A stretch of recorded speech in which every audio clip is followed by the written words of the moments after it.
ఈరోజు మనము క్లాస్లో ప్రాక్టికల్కి సంబంధించినటువంటి లాస్ట్ ప్రాక్టికల్ క్లాస్లో మనము ఫిజియాలజీ ఎక్స్పెరిమెంట్స్ గురించి తెలుసుకున్నాం కదా. ఇంకా మనకి ఎకాలజీ ఎక్స్పెరిమెంట్స్ కొన్ని స్లైడ్ ఈరోజు చూద్దాం. అది కూడా ఈ ఎకాలజీ ఎక్స్పెరిమెంట్కి సంబంధించి estimation of pH in the given sample అనే ఒక ఎక్స్పెరిమెంట్ గురించి మనం తెలుసుకున్నాం. అంటే డిటర్మినేషన్ ఆఫ్ pH అంటే pH ఎంత ఉంది, pH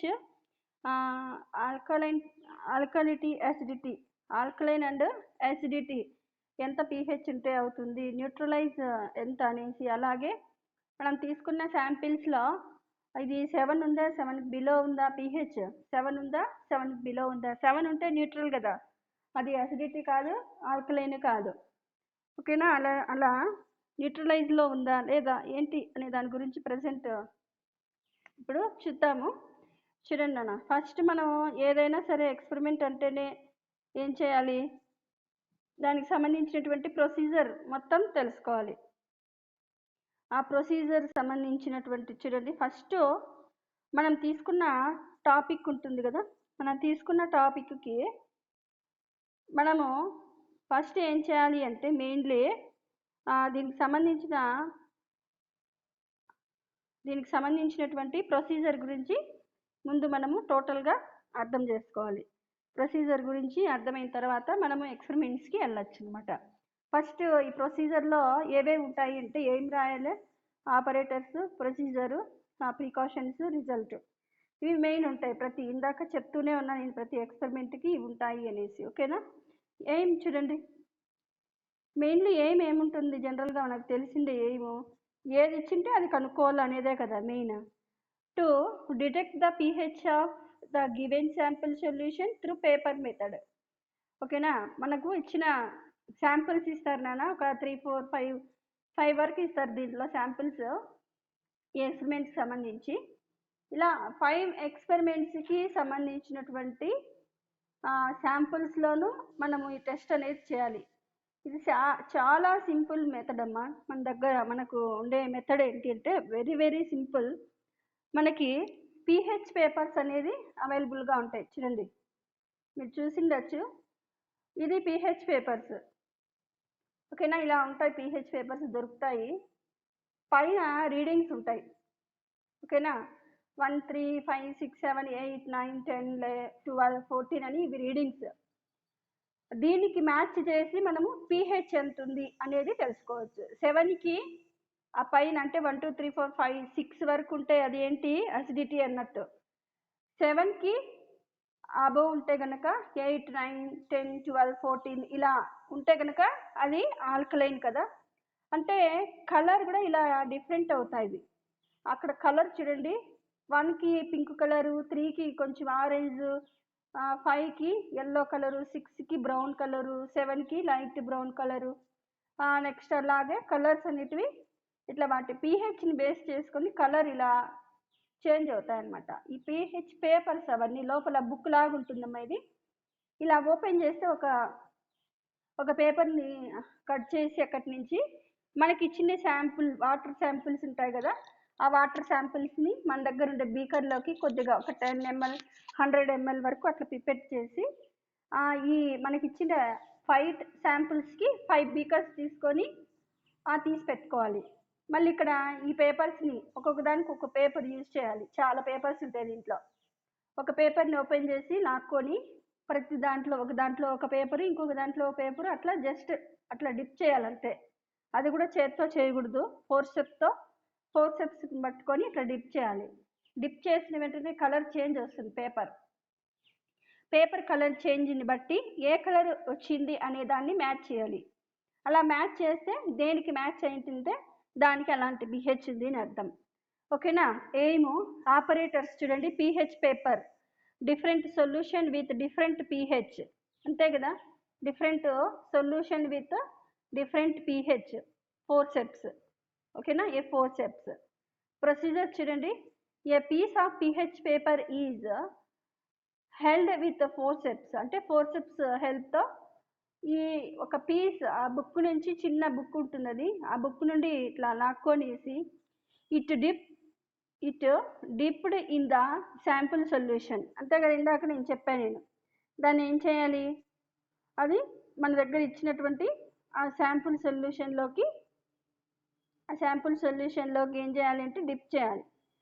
ఓకేనా, అలా డిప్ చేసిన తర్వాత చూడండి, colour is developed in minute or 1 minute or 2 minutes. ఓకేనా, ఆ పేపర్ ఆడ ఎల్లో కలర్లో ఉంది కదా, మనం ఇక్కడ చూపిస్తున్న పేపరు ఎల్లో కలర్లో ఉన్నాయి కదా, ఆ పేపర్ మనం డిప్ చేసినటువంటి సొల్యూషన్లో ఉండే pHని బేస్ చేసుకొని కలర్ అనేది టర్న్ అవుతుంది. అది కూడా ఎంతసేపు పడుతుంది కలర్ టర్న్ అవ్వడానికి? 1 minute ఆర్ 2 minutes. అంత టైం అయితే తీసుకోదు, 1 minute లోపలే వచ్చేస్తుంది. 1 or 2 minutesలో కలర్ చేంజెస్ అనేది కనిపిస్తుంది అనమాట. This colour paper is compared with the colour chart to find the pH of the given sample. ఓకేనా, మనకు వచ్చినటువంటి కలర్ని ఆ పైన నేను ఇందాక చూపించిన మీకు స్కేల్ కలర్ చార్ట్ చూపించిన కదా, ఆ కలర్ చార్ట్కి పక్కన పెట్టి, అంటే ఈ బుక్ పైన కవర్ పేజ్ మాది అంతే, ఆ కవర్ పేజ్ మీద పెట్టి మనము కంపేర్ చేసి ఏ కలర్లో ఉంది, దానికి ఎలాంటి pH ఉంది అనేది ఈజీగా మనకి అర్థమైపోతుంది. ప్రికాషన్స్ చూడండి, the pH paper dipped should be touched with forcep but the force should not be dipped in sample solution. ఓకేనా, అంటే ఇక్కడ ఏం చెప్తున్నారంటే, దీన్ని నేను చెప్పినట్లుగా డిప్ చేయకుండా ఇక్కడ ఏం చెప్తున్నారంటే, ఆ పేపర్ని కలెక్ట్ చేసుకొని ఫోర్సెప్ హెల్త్ ఒక చోట పెట్టి దాని మీదకు పిపెట్ హెల్ప్తో ఒక 2-3 drops 10 drops లోపల ఆ pH మీదకి మనకి ఇచ్చిన శాంపుల్ నుంచి తీసుకొని వేయమంటున్నారు ఇక్కడ. ఓకేనా, అర్థమైందా? నెక్స్ట్ ఇంకా మీకు ఇక్కడ చూడండి, ఇదేంటి, ఇదొక యాసిడ్సా న్యూట్రల్సా ఆల్కలైన్సా అనేది తెలుసుకోవడానికి pH. ఇది 0 pH, 1 pH, 2 pH, 3, 4, 5, 6 pH వరకు ఏముంటారు, దీన్ని 6 వరకు 0 నుంచి 6 వరకు ఉండే pHని ఏమంటారు, యాసిడ్స్ అంటారు. అలాగే 7 ఉంటే న్యూట్రల్ pH అంటారు. అలాగే ఆల్కలైన్ మీన్స్ 8 నుంచి 14 వరకు pH కన్నా ఉంటే అవి ఆల్కలైన్కి సంబంధించింది. Colour develop on pH paper. ఓకేనా, కలర్ ఏ విధంగా మన pH కలర్లో pH పేపర్లో ఏ విధంగా టర్న్ అవుతుంది కలర్ అనేది ఇక్కడ ఇచ్చినటువంటి కలర్లోకి చేంజ్ అవుతుంది. యాసిడ్స్కి అయితే కనుక maroon colour, pale rose colour, golden yellow, greenish yellow, light green, grey, blue, ఇన్ని కలర్స్ ఫామ్ అవుతుంది అనమాట. ఏది అసిడిక్ నేచర్లో గన సొల్యూషన్ ఉంటే. అలాగే న్యూట్రలైజ్ ఉంటే కనుక అదేదో ఒక పేల్ కలర్లో లాగా కనిపిస్తుంది. నెక్స్ట్ ఆల్కలైన్ చూడండి, 8, 9, 10, 11, 12, 13, 14 ఇవన్నీ కూడా ఆల్కలైన్స్. ఆల్కలైన్ ఉండేటటువంటి pH చూడండి, pH గివెన్ శాంపుల్ సొల్యూషన్. ఓకేనా, ఇక్కడ మనకి 1, 2, 3, 4, 5, 6, 7, 8, 9, 8, 10, 10.5 ఇలా నంబర్స్ ఇచ్చేసినారు. అంటే కలర్స్ అనేది నేను ఇక్కడ మీకు చూపించిన పేపర్ కలర్ చూడండి, ఇక్కడ చూడండి 7కి అబవ్ ఉండే కలర్స్ అన్నీ కూడా ఇవి ఆల్కలైన్ కలర్. ఓకేనా, అర్థమైందా? నెక్స్ట్ చూడండి, నెక్స్ట్ వన్ మనకి చూడండి, ఇప్పుడు 1 కానీ 1, 2, 3 acidic nature pH 1, pH 2, pH 3 ఉన్నిందనుకో, అది ఎక్కువ యాసిడ్స్ అవి. ఓకేనా, 5, 6 ఉంటే ఏమని అర్థము, ఆల్కలైన్స్కి దగ్గరగా ఉంది అని అర్థం, అంతే కదా. 8, 9, 10 అనేది చాలా దీంట్లో కాన్సన్ట్రేషన్ pH ఆల్కలిటీ అనేది కొంచెం తక్కువ ఉంది అని అర్థం. 12, 13, 14 అయితే కనుక pH అలా వాటితో మ్యాచ్ అయిందనుకో, అప్పుడు ఎక్కువ ఆల్కలిటీ ఉంది అని ఆ సొల్యూషన్కి. ఓకేనా, నెక్స్ట్ చూడండి, indication of pH using pH meter. ఇక్కడ మనకి pH మీటర్ని యూజ్ చేసి కూడా మనము ఈ pHని సొల్యూషన్లో ఉండే pHని డిటర్మైన్ చేయొచ్చు అనేసి ఇక్కడ మనకు ఒక వేరే ఎగ్జాంపుల్ కూడా ఇచ్చినారు. ఓకేనా, pH పేపర్స్ని యూజ్ చేసి కూడా మనం తెలుసుకోవచ్చు అనే దాని గురించి ఇక్కడ ఇచ్చినారనమాట. చూడండి, Identification of pH using pH meter. pH of the sample solution can also be found with the help of pH meter. అంతే కదా, pH మీటర్ని యూజ్ చేసి కూడా ఈ pHని మనము ఐడెంటిఫై చేయొచ్చు. ఓకేనా, pH మీటర్ని బట్టి కూడా మనకి ఆ సొల్యూషన్కి సంబంధించినటువంటి pH ఎంత ఉంది అనేది తెలుసుకోవచ్చు కదా, అంతే కదా. నెక్స్ట్ చూడండి, ఇక్కడ మనకి నెక్స్ట్ చూడండి, here the pH meter is taken and make it ready for experiment as per the specific given by the suppliers manufactures. అంటే కొన్ని ప్రికాషన్స్ తీసుకోవాలి ఇక్కడ. అవి చూడండి, ఈ pH పేపర్కి సంబంధించి ఇక్కడ ఏమున్నాయి అంటే చూడండి, ఆ సొల్యూషన్ బఫర్ అంటే suitable buffer solution are selected and used to dip the electrodes of pH of the buffer should be near of the pH sample. Okay మా, ఇక్కడ చూడండి 1 లీటర్ ఏదైనా 1 లీటర్ ఇది సొల్యూషన్ ఉందనుకో, దాంట్లో ఉండేటటువంటి హైడ్రోజన్ అయాన్స్ ఉండేటటువంటి లాగర్థమ్ ఆఫ్ హైడ్రోజన్ అంటారమ్మా దాన్ని. ఓకేనా, ఇక్కడ మనకి ఈ pHకి సంబంధించినటువంటి ఈ pHని దీనికి pH మీటర్ని యూజ్ చేసి కూడా తెలుసుకోవచ్చు అంట. దీనికి యూజ్ చేసేటటువంటి రిక్వైర్మెంట్స్ ఏవి, ఇక్కడ కూడా pH పేపర్స్, అలాగే వేరియస్ కాన్సన్ట్రేషన్లో ఉండేటటువంటి ఫ్లూయిడ్స్, అంతే కదా. ఇంకా ఇక్కడ చూడండి, ఇక్కడ మనకి ఈ pH మీటర్స్ని తీసుకొని ఆ కంపెనీ ఉంటుంది కదా, వాళ్ళు ఒక రూల్ పెట్టింటారు, దాన్ని ఫాలో అవుతూ చేయాలన్నమాట. ఓకేనా, చూడండి, బఫర్స్ కామన్లీ యూజ్డ్. ఈ pH మీటర్లో యూజ్ చేసేటటువంటి బఫర్స్ ఏవి అంటే potassium hydrogen phosphate buffer prepared by dissolving 10.2 grams salt in 100 ml. అంటే ఇక్కడ పొటాషియం హైడ్రోజన్ టాలేట్ బఫర్ని ఏం చేయాలంటే 10.2 grams తీసుకోవాలి. ఈ బఫర్ని ఏది పొటాషియం హైడ్రోజన్ టాలేట్ బఫర్ని 10.2 grams తీసుకొని దానికి 1000 grams కరిగించాలి. ఓకేనా, నెక్స్ట్ చూడండి, phosphate buffer prepared by dissolving 3.4 grams of potassium biphosphate and 4.5 grams of sodium diphosphate. అంటే ఫాస్ఫేట్ బఫర్, ఇక్కడ ఫాస్ఫేట్ బఫర్ని ఎలా చేయాలి అంటే 3.4 grams ఆఫ్ పొటాషియం బైఫాస్ఫేట్ని తీసుకోవాలన్నమాట ఇక్కడ, అండ్ 4.45 grams సోడియం డైఫాస్ఫేట్, ఇవి కూడా 10 ml వాటర్లో ఇవి డిజాల్వ్ చేయాలన్నమాట. Next borax buffer prepared by dissolving 3.8 grams of sodium borate in 100 ml water. అంటే ఇప్పుడు మనము పొటాషియం హైడ్రోజన్ టాలేట్ బఫర్ని ఎలా ప్రిపేర్ చేయాలి, ఆ ఫాస్ఫేట్ బఫర్ని ఎలా ప్రిపేర్ చేయాలి, బోరాక్స్ బఫర్ని ఎలా ప్రిపేర్ చేయాలి అనేది మనకి ఇక్కడ దేంట్లో ఎంత డిజాల్వ్ చేయాలి అనేది ఇచ్చారు. ఈ బోరాక్స్ని అయితే కనుక 3.8 grams బోరాక్స్ని తీసుకునేసి 100 ml వాటర్లో కరిగించాలన్నమాట. ఇలా వాటర్లో వీటిని డిజాల్వ్ చేయాలి. పర్సంటేజ్ సమ్ ఇలా 100 ఇచ్చినారు, ఇంకో సెకండ్ వన్కి 100 ఇచ్చినారు, ఫస్ట్ వన్కి అయితే 1000 ml కలపాల వాటర్లో అనేసి ఒక్కొక్క రేంజ్ ఆఫ్ వాటర్ని మిక్స్ చేయాలన్నమాట. ఇలా మిక్స్ చేస్తే ఇప్పుడు 3 types ఆఫ్ బఫర్స్ అనేటివి వచ్చినాయి. మనము 3 types ఆఫ్ బఫర్స్ని ప్రిపేర్ చేసుకున్నాం ఇక్కడ. ఓకేనా, details of pH of the above buffers of different temperatures. ఓకేనా, పై ఈ బఫర్స్ ఏముంటాయి అంటే వేరే టెంపరేచర్స్, అంటే టెంపరేచర్స్ కన్నా చేంజ్ చేస్తే pH అనేటివి చేంజ్ అవుతాయంట ఈ బఫర్స్కి.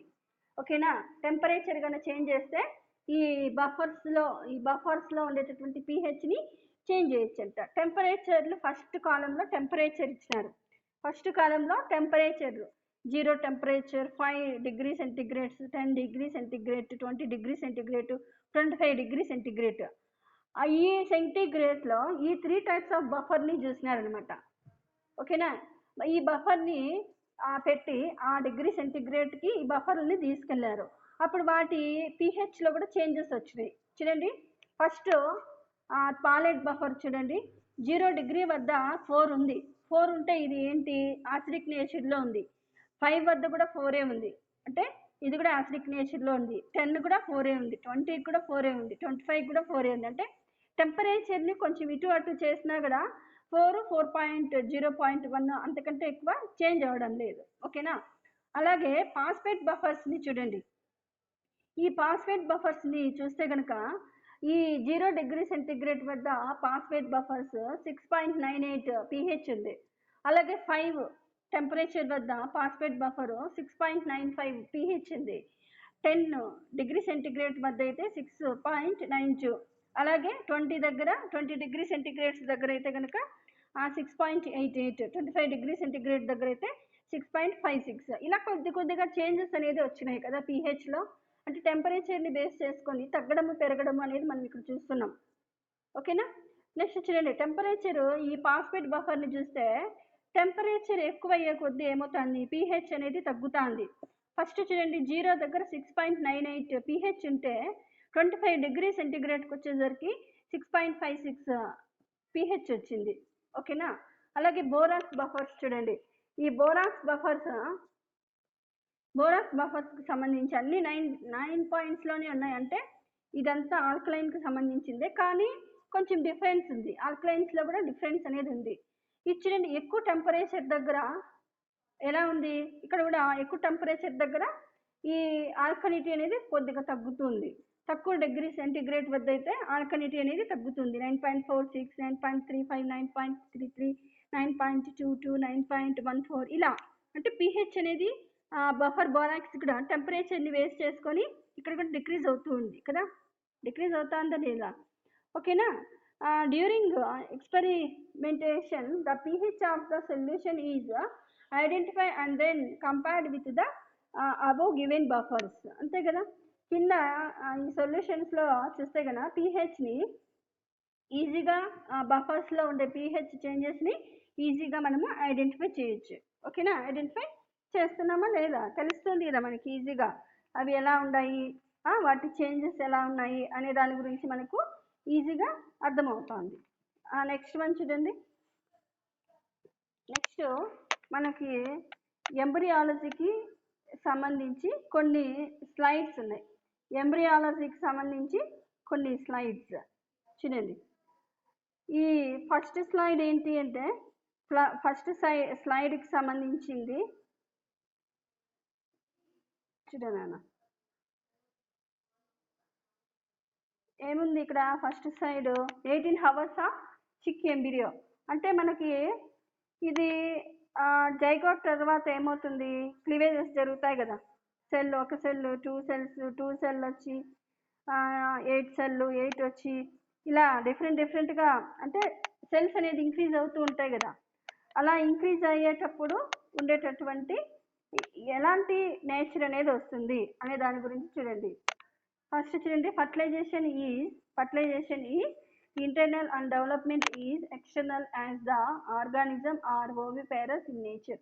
మనం ఏదో ఒక దాన్ని ఎగ్జాంపుల్గా తీసుకొని మనము 2 cells, 4 cells, 8 cells, 18 అవి చెప్పుకోవచ్చు. 2 cells ఎన్ని హవర్స్లో అంటే ఫర్టిలైజేషన్ అయిన సమయంలో ఎన్ని హవర్స్ వచ్చినాయి, 4 cells ఎన్ని హవర్స్కి 4 cells వచ్చాయి ఫర్టిలైజేషన్ అయిన తర్వాత అనే దాన్ని ఇప్పుడు ఇది మారులా స్టేజెస్ గురించి, మారులా బ్లాస్ట్లో ఉన్నాయి కదా, ఇప్పుడు మారులా స్టేజెస్ గురించి చూస్తాం ఇప్పుడు. చూడండి, fertilization is internal, development is external as the organisms are oviparous in nature. అంతే కదా. మనం ఇక్కడ ఫర్ ఎగ్జాంపుల్కి చిక్ తీసుకున్నాం, ఏదో ఒక ఎగ్జాంపుల్ తీసుకోవాలి. అంటే మనకు అవైలబుల్గా ఉండేది చిక్కు కాబట్టి చిక్కు గురించి మనం ఇది పీజీకి వెళ్తే మీరు దీన్ని ఎగ్జామ్ కూడా చేస్తారు. 18 hours ఎలా ఉంది, 20 hours ఎలా ఉంది, 48 hours ఎలా ఉంది లోపల.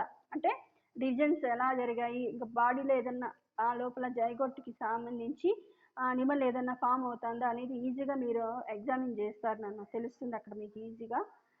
నెక్స్ట్ చూడండి, ఇప్పుడు ఇక్కడ ఫర్టిలైజేషన్ అనేది చిక్లో ఇంటర్నల్గా జరిగింది, ఓకేనా. డెవలప్మెంట్ అనేది ఎక్స్టర్నల్గా జరిగింది. ఎందుకు? ఓవిపారస్ అనిమల్స్ కదా ఇవి, అంటే గుడ్లు పెడతాయి కదా, గుడ్డు వరకు ఇంటర్నల్ అని, గుడ్డు పెట్టిన తర్వాత ఎక్స్టర్నల్ అని అర్థం, ఓకేనా. Heart requires for the development of the eggs is provided by the mother bird during incubation. ఇక్కడ చూడండి, ఇప్పుడు ఇక్కడ ఈ డెవలప్మెంట్ జరిగేటప్పుడు ఏమవుతుంది అంటే, ఈ డెవలప్మెంట్ జరిగేటప్పుడు టెంపరేచర్ని కొంచెం ఇవ్వాలి కదా ఎగ్స్ మీద ఇంక్యుబేట్ అవుతూ ఉంటుంది, కూర్చో ఉంటుంది కదా మదర్ హెన్ అనేది, కూర్చొని ఏం చేస్తుంది, హీట్ని ఇస్తూ ఉంటుంది. సో దీన్నే ఇంక్యుబేషన్ అంటారు, ఓకేనా. Development of up to 24 hours occurs in the oviduct itself.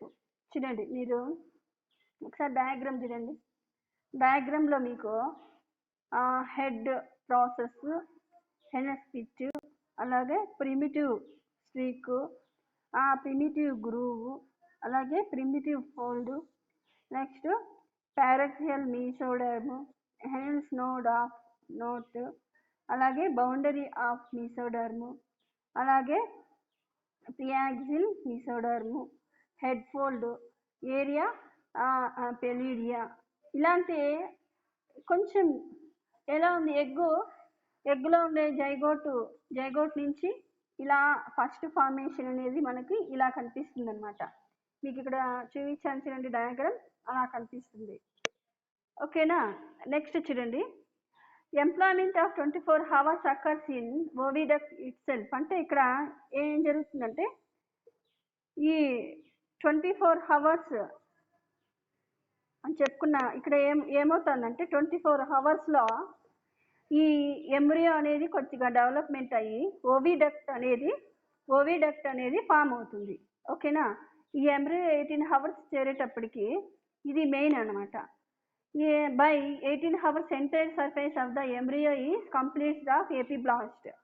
అంటే చూడండి, ఈ 18 hoursలో ఏమవుతుంది, ఎపిబ్లాస్ట్ అనే లేయర్ అనేది ఫామ్ అవుతుంది, ఓకేనా. Embryo is as blastoderm in the form of disc over the yolk material. అంటే చూడండి, యోక్ మెటీరియల్ ఈ ఎంబ్రియో యొక్క బ్లాస్టోడెర్మ్ పొర అంటే లేయర్ అనేది ఫామ్ అవుతుంది, ఓకేనా. నెక్స్ట్ చూడండి, the central part of the blastodisc has separated from the yolk to form into central transparent multilaminar area called area pellucida. అంటే చూడండి, ఇక్కడ మిడిల్ సెంట్రల్లో ఏమవుతుందంటే, ఇక్కడ కొన్ని ఎక్కువ ఫోల్డింగ్స్ అనేటివి వచ్చి ఒక గ్రూవ్ లాగా ఫామ్ అవుతుందన్న, ఇక్కడ ఒక గ్రూవ్ లాగా ఫామ్ అయిపోయేసి దీనికి బోత్ సైడ్ ఏమవుతుంది అంటే, ఇక్కడ నర్వస్ సిస్టమ్కి సంబంధించినటువంటి ఇక్కడ కొన్ని స్టార్ట్ అవ్వడం జరుగుతుందన్నమాట, ఓకేనా. నెక్స్ట్ చూడండి, peripheral portion of the embryo is the area opaca, a non-transparent cellular layer living in close association with the underlying yolk material. ఇక్కడ ఒక ఏరియా opaca అనే ఒక ఏరియా, అంటే ఒక చిన్న గుంతలాగా ఏర్పడుతుందంట. ఇది ఏమవుతుంది అంటే, ఇక్కడ కొంచెం ఇది ముడతలాగా వచ్చేసి ఎపిబ్లాస్ట్ సెల్స్ అనేటివి డార్సల్ వ్యూలో ఫామ్ అవ్వడం అనేది జరుగుతూ ఉంటుంది. The central fold of epiblast having a deep groove is primitive groove. అంతే కదా, ఒక డీప్ గ్రూవ్ అనేది ఫామ్ అవుతూ ఉంటుంది. The two lips on either side of the groove are the primitive folds. అంటే ఇక్కడ అలాగే చూడండి, a shallow depression at the anterior end of the primitive groove is primitive pit. అంటే ఇక్కడ ఏం జరుగుతుందంటే, హెనెన్స్ నోడ్ అనేది కూడా ఇక్కడ ఫామ్ అవుతూ ఉంటుంది. అలాగే ఇక్కడ చాలా సెల్స్ కూడా ఎక్కువగా ఫామ్ అవుతూ ఉంటాయి. ఈ స్టేజ్లో సెల్స్ ఎక్కువగా ఫామ్ అవుతూ ఉంటాయి. Dense mass of cells is is front of the primitive pit, constituted of the Hens nodes or primitive nodes, cells involving through the primitive pit transform into nutcracker and through the primitive groove from into mesoderm is between epi and hypoblastic layers.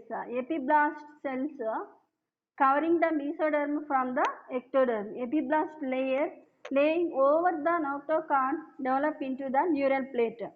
అంటే చూడండి ఇక్కడ ఒక చిన్న folding లాగా వచ్చి అది invagination చెంది ఎపిబ్లాస్ట్కు సంబంధించి ఎపిబ్లాస్ట్ కింద ఏమవుతుంది అంటే ఒక చిన్న దీనికి సంబంధించినటువంటి నోటోకార్డ్ అనేది డెవలప్మెంట్ జరుగుతుంది. ఇక్కడ నోటోకార్డ్ డెవలప్మెంట్ అనేది ఇక్కడ జరుగుతుంది అనమాట. ఓకేనా. నెక్స్ట్ చూడండి, నెక్స్ట్ ఏంటి అంటే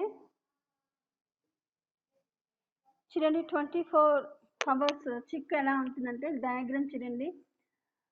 ప్రోఆమ్నియన్ margin of the foregut neural cord, interior intestinal portal, mesodermal somatis, embryonic area, blood islands, area pellucida, దాన్ని వాస్కులోసా అంటారు. Primitive streak. ఓకేనా. ఇవన్నీ ఉంటాయి నాన్న. చూడండి ముందు చూపించిన 18 hours-కి 24 hours-కి చూడండి చిక్కు డెవలప్మెంట్ మీకే తెలుస్తుంది. హెడ్ రీజియన్ అలాగే ట్రంక్ రీజియన్ బాగా బ్లడ్ వెజల్స్ అలాగే గట్టు ఇవన్నీ ఫార్మేషన్ అనేది జరుగుతుంది 24 hours-కే. ఓకేనా. ఎంబ్రియో 24 hours-కే ఇవన్నీ కూడా జరిగిపోతుంది ఇక్కడ. ఓకేనా. చూడండి 24 hours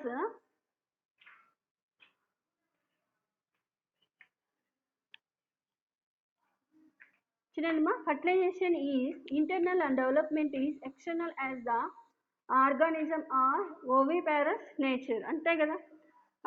ఇది దీనికి సంబంధించి మనకు ఫర్టిలైజేషన్ ఎలా ఉంది, ఫర్టిలైజేషన్ అనేది ఇంటర్నల్గా ఉంది. అలాగే fertilization internal and development is external, మనకి తెలిసిందేదే. ఓకేనా. డెవలప్మెంట్ అంటే ఎక్స్టర్నల్ డెవలప్మెంట్ అయింది. నెక్స్ట్ చూడండి,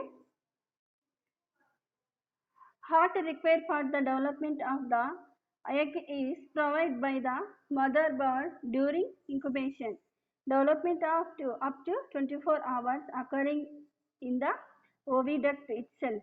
Primitive pit slowly regresses and hence is seen at the center of the embryonic disc. Primitive groove extends to the tip of embryo at the posterior ends. Neural fold appears and groove over the neural plate enclosing the neural groove. Notochord is externally situated just below the neural plate and in front of the primitive pit. Mesoderm form the involuated cells. Okay, involuated cells. Epiblast is differentiated into somatic, intermediate and lateral mesoderm. Formation of the mesoderm sometimes is initiated at 20 hours of incubation from the somatic compounds of the mesoderm. By 24 hours to 5 pairs of mesodermal somatis as formed into the embryo. Upgrowing neural folds use middorsally to form the neural tube opening out through anterior neuropore. The epiblastic along with the anterior neural tube lift up to the head lobe. Deep knock between the head lobe and the underlying yolk material is the subcephalic pocket. Because of the separation of the neural tube from the epiblast. The uppermost layer of the blastoderm is called ectoderm. Along with the neural plate, the endoderm also lifts up to contribute to the formation of the foregut. The opening uh, in the children along with the neural plate, the endoderm also lift up to contribute to the formation of the foregut. The opening between the foregut and yolk is the anterior intestinal portal.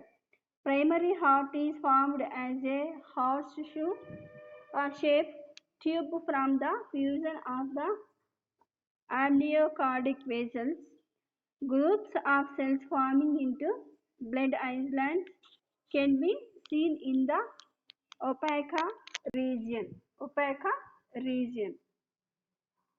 ఇక్కడ చూడండి అన్న, ఈ 24 అవర్స్కి సంబంధించి ఈ embryo అనేది 24 hours వచ్చినప్పటికి కింద డెవలప్మెంట్స్ అన్నీ జరుగుతూ ఉంటాయి నాన్న. అదే చూడండి ఏమేమి డెవలప్మెంట్స్ జరిగినాయి అంటే, ఇక్కడ మధ్యలో ఒక మీడియన్ యాక్సిస్ అనేది డెవలప్మెంట్ అవుతుంది. అలాగే ఎపిబ్లాస్ట్ సెల్స్, అలాగే ఇక్కడ నర్వ్ ప్లేట్స్, ఓకేనా, ఇవన్నీ కూడా ఫామ్ అవుతూ ఉంటాయి. నెక్స్ట్ ఇంకా మనకు ఇక్కడ ఏం చెప్పారంటే, అలాగే చూడండి ఇక్కడ నెక్స్ట్ ఇక్కడ కొన్ని గట్ అనేది డెవలప్మెంట్ అవుతుంది. Primitive groove extend to the tip of the embryo at the posterior. Neural folders న్యూరల్కి అంటే మన నాడీ వ్యవస్థ అంటే న్యూరల్ సిస్టమ్కి సంబంధించినటువంటి న్యూరల్ ప్లేట్ కూడా ఫామ్ అయింది. ఇక్కడ నోటోక్లాడ్ న్యూరల్ ప్లేట్ ఇవన్నీ కూడా ప్రిమిటివ్ పిట్ అంటే ప్రిమిటివ్గా స్టార్ట్ అయింటాయి అనమాట, ఏవి డెవలప్మెంట్ కోసము. అలాగే చూడండి ఈ 24 అవర్స్కి మీసోడర్మల్ సమ్టైమ్స్ ఈజ్ ఇనిషియేటెడ్ అంటే ఇవి ఇనిషియేట్ అవుతాయమ్మా 20 అవర్స్కి. అలాగే 24 అవర్స్ ఈ 24 అవర్స్ కల్లా 4 pairs ఆఫ్ సోమైట్స్ అనేటివి ఫామ్ అవుతాయి. అలాగే ఇక్కడ నర్వ్కి సంబంధించినటువంటి ఒక ట్యూబ్ లాంటి స్ట్రక్చర్ కూడా ఫామ్ అవుతుంది ఇక్కడ. అలాగే మీసోడర్మ్ వస్తుంది, ఫామ్ అవుతుంది. మీసోడర్మ్ వల్ల ఏమవుతుంది, ఎపిబ్లాస్ట్ అనేది కూడా ఇక్కడ ఫామ్ అవుతుంది అనమాట. హైపోబ్లాస్ట్ లేయర్ ఉంటుంది కదా, హైపోబ్లాస్ట్ లేయర్ పైన చిన్న చిన్న ఎవాజినేషన్స్ బుడిపెల్ లాంటివి అవి కూడా ఇక్కడ వస్తూ ఉంటాయి. అలాగే చూడండి ఇక్కడ ఈ ఎంబ్రియోకి కావాల్సినటువంటి ఈ ఫుడ్ అంతా కూడా ఎగ్లో ఉండేటటువంటి దాన్ని యోక్ సాక్ని ఫుడ్ లాగా గ్రాస్పింగ్ చేసుకుంటూ ఉంటుంది. తర్వాత ఇవి ఇంకా ఇక్కడ బ్లడ్ వెజల్స్ కూడా ఫామ్ అవుతూ ఉంటాయి ఈ స్టేజ్లో అనమాట. బ్లడ్ ఐలాండ్స్ అంటే బ్లడ్ వెజల్స్ ఫామ్ అవుతాయి. ఓకేనా. ప్రైమరీ హార్ట్ ఈజ్ ఫార్మ్డ్ అంటే జస్ట్ హార్ట్ అనేది ఫామ్ అవుతూ ఉంటుంది. అది చూడడానికి హార్స్ షూ లాగా ఆ షేప్లో హార్స్ షూ ఏ షేప్లో ఉంటుంది, ఒక సి లాగా దగ్గరకు వచ్చిన సి లాగా కనిపిస్తూ ఉంటుంది. ఓకేనా. కొన్ని డెవలప్మెంట్స్ అనేటివి ముందుకి ఇప్పటికి ఇక్కడ గట్ అనేది బాగా ఫామ్ అవుతూ చూడండి. Foregut, hind gut, mid gut అనేది మనకి కనిపిస్తుంది. అలాగే నర్వ్ కార్డు, నర్వ్ ట్యూబ్ ఇలాంటివన్నీ కనిపిస్తుంది. నర్వ్ ప్లేట్స్ కనిపిస్తున్నాయి. ఓకేనా. ఇవన్నీ కూడా ఇక్కడ డెవలప్మెంట్ స్టేజెస్ అనమాట. నెక్స్ట్ చూడండి 33 అవర్స్ ఆఫ్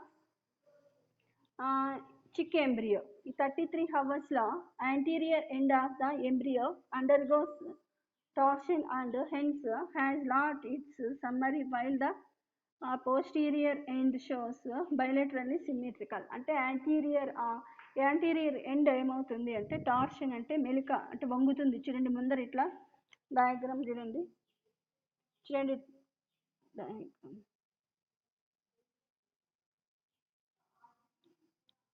చూడండి ఇక్కడ ఇలా ముందుకు ఇట్లా వంగినట్టుగా కనిపిస్తుంది చూడండి.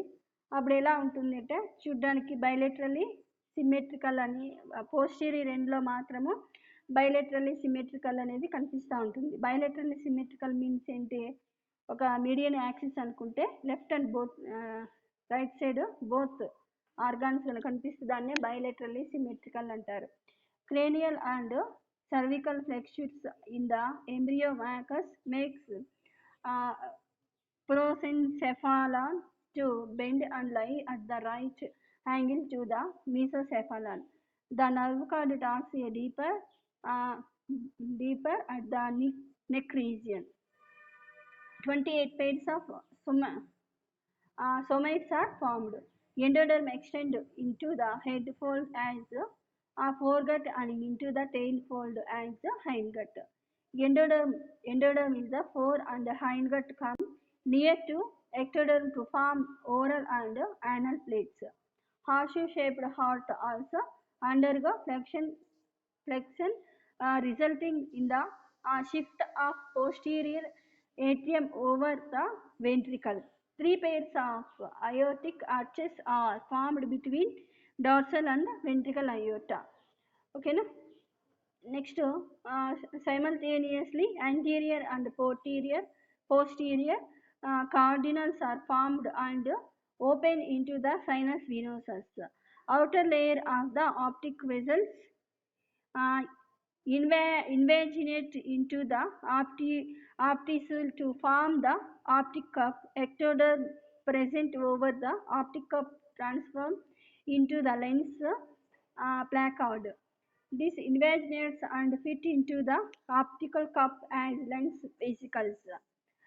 Pronephron is formed as a solid rod from the intermediate mesoderm. Intermediate mesoderm of the last somite region from into tubular mesonephric ducts. Head amniotic fold is formed from the somatofluor at the anterior and overcome into the head. It grows towards posterior and yolk sac and allantois are formed from the hindgut region at the posterior end of the embryo. 3 pairs of gill pouches are formed from the pharyngeal region. First gill pouch focus with ectodermal invagination to 4 of from the first gill slit, that is the spiracle. అంటే 33 అవర్స్లో ఎలా ఉంటుంది అంటే మెయిన్గా నర్వ్కి సంబంధించినటువంటి ఈ పెద్ద ట్యూబ్లైక్ structure అనేది కూడా ఫామ్ అవుతూ ఉంటుంది. అలాగే ఇక్కడ ఇంకా బ్రెయిన్కి సంబంధించినటువంటి పార్ట్స్ కూడా అవుతాయి. అలాగే హ్యాండ్ బ్రెయిన్ ఉంది కదా, ఆ హ్యాండ్ బ్రెయిన్కి సంబంధించి సిక్స్ ఈ పోర్సెన్సెఫాలన్స్ అవన్నీ కూడా ఫామ్ అవుతూ ఉంటాయంట. అలాగే చూడండి ఇక్కడ ఆప్టిక్ లోబ్స్ కూడా ఇక్కడ ఫామ్ అయినాయి. అలాగే కొద్దిగా నెక్స్ట్ చూడండి, anterior posterior cardinal are formed open into the sinus venosus. Sinus venosus హార్ట్కి సంబంధించినటువంటి ఛాంబర్స్, అలాగే ఇక్కడ వెజల్స్, ఓకేనా, ఇవన్నీ కూడా ఫార్మ్ అయ్యాయి. Intermediate mesoderm of the last somatic region from the tubular mesonephric duct. అంటే మీసోనెఫ్రిక్ డక్ట్ మీన్స్ దేనికి సంబంధించింది, ఇది ఎక్స్క్రీషన్కి సంబంధించినటువంటి స్ట్రక్చర్స్ కూడా ఫామ్ అవుతున్నాయి ఈ హవర్లో 33 హవర్స్కి. ఓకేనా. Head amniotic fluid from the somatofluor at the anterior and covering the head. It grows toward posterior end. Yolk sac and allantois are formed from the hindgut region. అంటే ఈ yolk sac and allantois ఇవి hindgut region నుంచి form అయినాయంట. posterior end of the embryo. ఓకేనా. 3 pairs of gill pouches are formed from the pharyngeal region నుంచి 3 pairs of gill pouches form అయింటాయి for respiration కోసం. First gill pouch focus with ectodermal invagination from the first gill slits, that is the spiracle. ఓకేనా. ఈ three pairs of gill forms అయినాయని చెప్పుకున్నాం కదా. First gill pouches focus with endoderm invagination నుంచి వచ్చినంత. అలాగే first gill slits that is spiracle నుంచి కూడా ఫామ్ అయిందంటే డార్సల్ అండ్ వెంట్రల్ అయోటాస్ ఇవన్నీ కూడా ఇక్కడ ఫార్మేషన్ జరిగిందన్న. కొంచెం అంటే మనము 28 అవర్స్కి చూసాం కదా, దానికంటే కొంచెం డెవలప్మెంట్ చూడండి. మీ డయాగ్రామ్ చూస్తేనే అర్థమవుతుంది, డయాగ్రామ్లో ఉండే పార్ట్స్ని చూస్తేనే మీకు తెలుస్తుంది. ఓకేనా? ఇక్కడ చూడండి, మీ సైడ్లో రాసినాను చూడండి, డయాగ్రామ్స్కి సంబంధించినటువంటి పార్ట్స్ ఇలా డెవలప్మెంట్ అనేది జరుగుతుంది.